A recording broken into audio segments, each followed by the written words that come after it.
जय श्री राधे।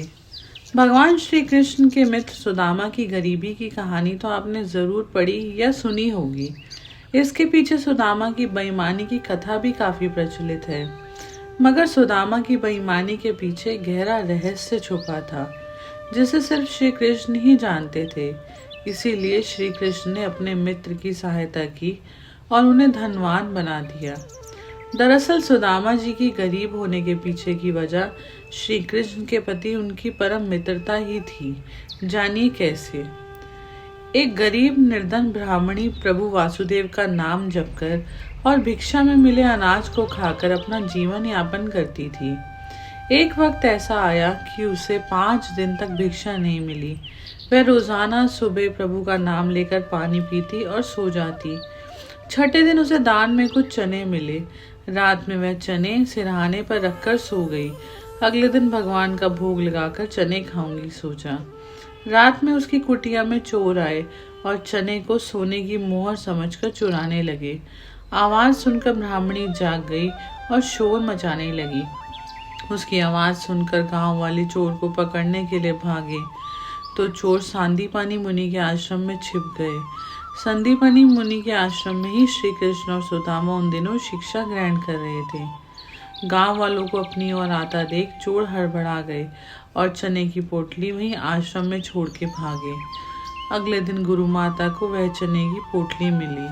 उधर भूख से व्याकुल ब्राह्मणी को जब पता लगा कि चोर उसके चने चुरा के ले गए तो उसने चोरों को शाप दिया कि जो भी उन चनों को खाएगा वह दरिद्र हो जाएगा।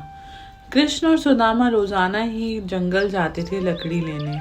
गुरु माता ने वह चने सुदामा को देते हुए कहा कि जब भूख लगे तो दोनों मिलके खा लेना। सुदामा जी ब्रह्म ज्ञानी थे। चने की पोटली हाथ में आते ही उन्हें सारा रहस्य समझ आ गया। उन्होंने सोचा कि यदि चने कृष्ण खा लेगा तो सारी सृष्टि ही गरीब हो जाएगी। मैं कदापि ऐसा नहीं कर सकता। मेरे रहते मेरे भगवान दरिद्र हो जाएं, ऐसा तो हो ही नहीं सकता। फिर क्या, फिर दोनों जंगल में लकड़ी बीनने चले गए। वहां बारिश होने लगी। तभी दोनों एक शेर को देखकर डर गए और वृक्ष पर चढ़ाए। ऊपर सुदामा और नीचे श्री कृष्ण थे। फिर सुदामा अपने पल्लू से चने निकालकर चने खाने लगे। चने खाने की आवाज सुनकर श्री कृष्ण कहते, अरे ये कटकट की आवाज कैसी आ रही है, कुछ खा रहे हो क्या? सुदामा कहते, नहीं नहीं, ये तो मेरे दांत सर्दी से कटकटा रहे हैं। यह सुनकर श्री कृष्ण कहते, अच्छा तुम्हें सर्दी लग रही है? सुदामा बोलता, हाँ। यह सुनकर श्री कृष्ण कहते, मुझे भी बहुत सर्दी लग रही है। सुना है कि कुछ खाने से शरीर में गर्मी आ जाती है। तो लाओ वो चने गुरु माता वाले हमें भी दे दो, दोनों बांट कर खा लेंगे। यह सुनकर सुदामा कहता है, चने चने कहाँ हैं? वो तो पेड़ पे चढ़ते समय मेरे पल्लू से नीचे कीचड़ में गिर गए थे।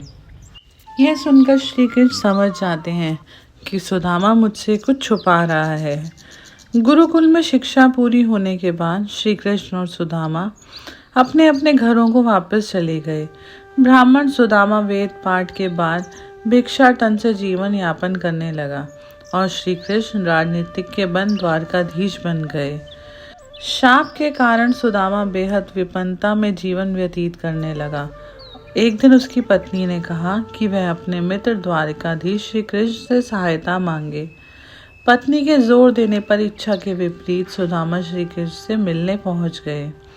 जब श्री कृष्ण को अपने मित्र के आगमन का समाचार मिला तो वह नंगे पांव दौड़कर द्वार पर उन्हें लेने आए।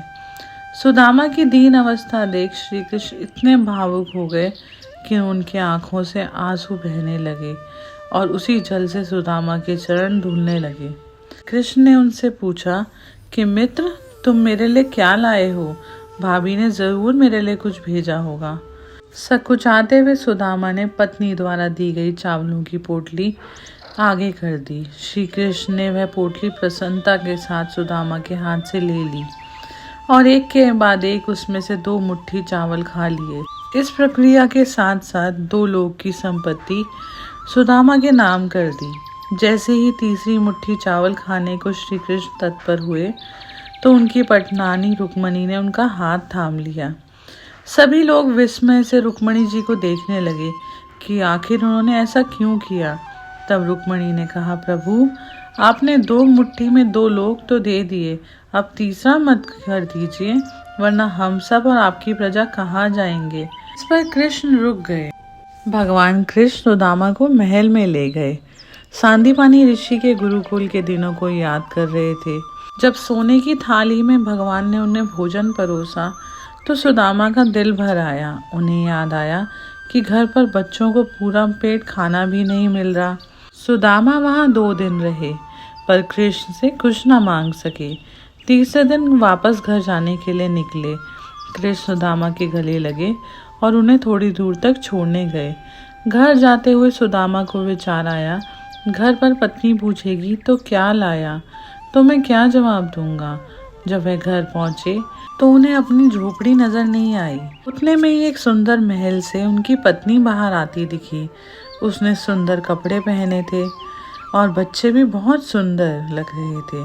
पत्नी ने सुदामा से कहा, देखा श्री कृष्ण का प्रताप, हमारी गरीबी चली गई और श्री कृष्ण ने हमारे सारे दुख दूर कर दिए।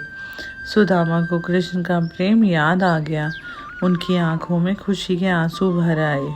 इस प्रकार भगवान श्री कृष्ण के प्यारे सखा उस ब्राह्मण ने देखा कि यद्यपि भगवान अजित है, किसी के अधीन नहीं है, फिर भी वे अपने सेवकों के अधीन हो जाते हैं, उनसे पराजित हो जाते हैं। अब वह उन्हीं के ध्यान में तन्मय हो गए। ध्यान के आवेग से उनकी अविद्या की गांठ कट गई और उन्होंने थोड़े ही समय में भगवान का धाम, जो कि संतों का एकमात्र आश्रय है, प्राप्त कर लिया। ब्राह्मणों को अपना इष्ट देव मानने वाले भगवान श्री कृष्ण की इस ब्राह्मण भक्ति को जो सुनता है, उसे भगवान के चरणों में प्रेम भाव प्राप्त होता है और वह कर्म बंधन से मुक्त हो जाता है। जय श्री हरि।